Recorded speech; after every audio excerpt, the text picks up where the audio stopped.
सभी को जय मसीह की। आज हम पढ़ेंगे यिर्मयाह अध्याय 5। यरूशलेम का पाप। यरूशलेम की सड़कों में इधर उधर दौड़कर देखो, उसके चौकों में ढूंढो। यदि कोई ऐसा मिले जो न्याय से काम करे और सच्चाई का खोजी हो, तो मैं उसका पाप क्षमा करूंगा। यद्यपि उसके निवासी यहोवा के जीवन की शपथ भी खाएं, तो भी निश्चय वे झूठी शपथ खाते हैं। हे यहोवा, क्या तेरी दृष्टि सच्चाई पर नहीं है? तूने उनको दुख दिया, परंतु वे शोकित नहीं हुए। तूने उनको नष्ट किया, परंतु उन्होंने ताड़ना से भी नहीं माना। उन्होंने अपना मन चट्टान से भी अधिक कठोर किया है। उन्होंने पश्चाताप करने से इनकार किया है। फिर मैंने सोचा, ये लोग तो कंगाल और अबोध ही हैं, क्योंकि ये यहोवा का मार्ग और अपने परमेश्वर का नियम नहीं जानते। इसीलिए मैं बड़े लोगों के पास जाकर उनको सुनाऊंगा, क्योंकि वे तो यहोवा का मार्ग और अपने परमेश्वर का नियम जानते हैं। परंतु उन सबों ने मिलकर जुए को तोड़ दिया है और बंदरों को खोल डाला है। इस कारण वन में से एक सिंह आकर उन्हें मार डालेगा। निर्जल देश का एक भेड़िया उनका नाश करेगा। एक चीता उनके नगरों के पास घात लगाए रहेगा, और जो कोई उनमें से निकले वह फाड़ा जाएगा, क्योंकि उनके अपराध बहुत बढ़ गए और वे मुझसे बहुत ही दूर हट गए हैं। मैं कैसे तेरा पाप क्षमा करूं? तेरे लड़कों ने मुझको छोड़कर उनकी शपथ खाई है जो परमेश्वर नहीं है। जब मैंने उनका पेट भर दिया, तब उन्होंने व्यभिचार किया और वेश्यों के घरों में भीड़ की भीड़ जाते थे।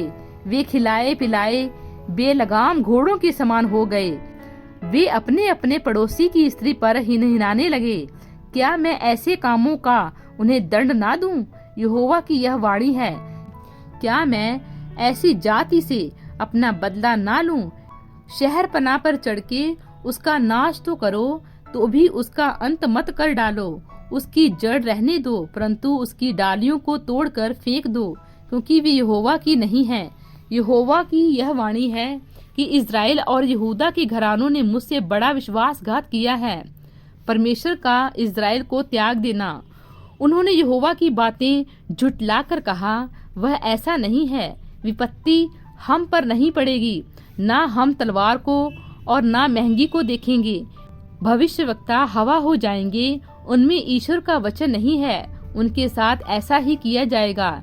इस कारण सेनाओं का परमेश्वर यहोवा यूं कहता है, हे लोग जो ऐसा कहते हैं, इसीलिए देख, मैं अपना वचन तेरे मुंह में आग और इस प्रजा को काठ बनाऊंगा, और वह उनको भस्म करेगी।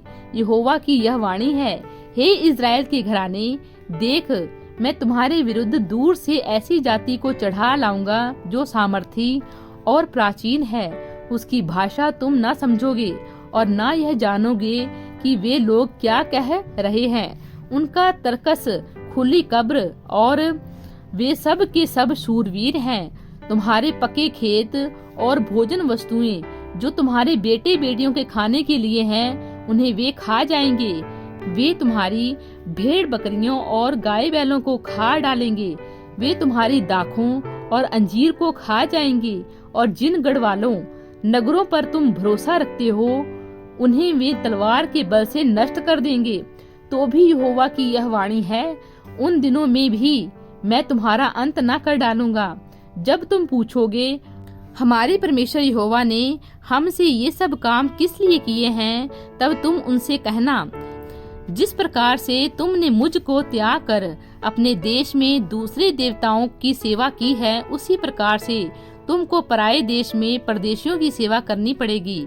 अपने लोगों को परमेश्वर की चेतावनी याकूब के घराने में यह प्रचार करो और यहूदा में यह सुनाओ।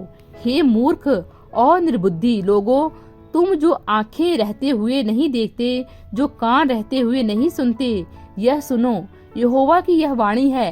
क्या तुम लोग मेरा भय नहीं मानते? क्या तुम मेरे सम्मुख नहीं थरथराते?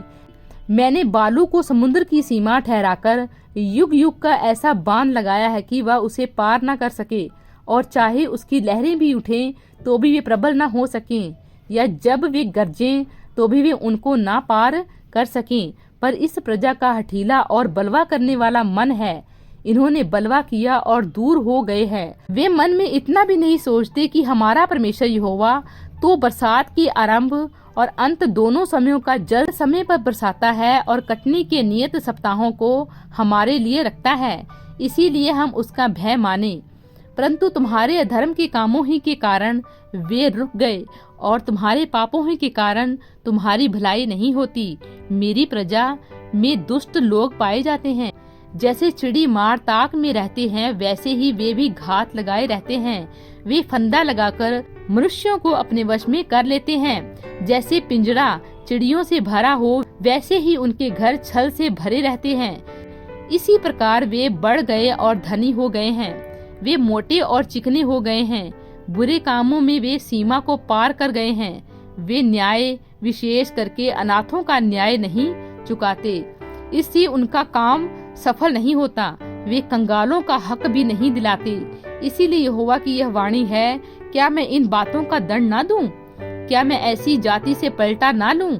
देश में ऐसा काम होता है कि जिससे चकित और रोमांचित होना चाहिए।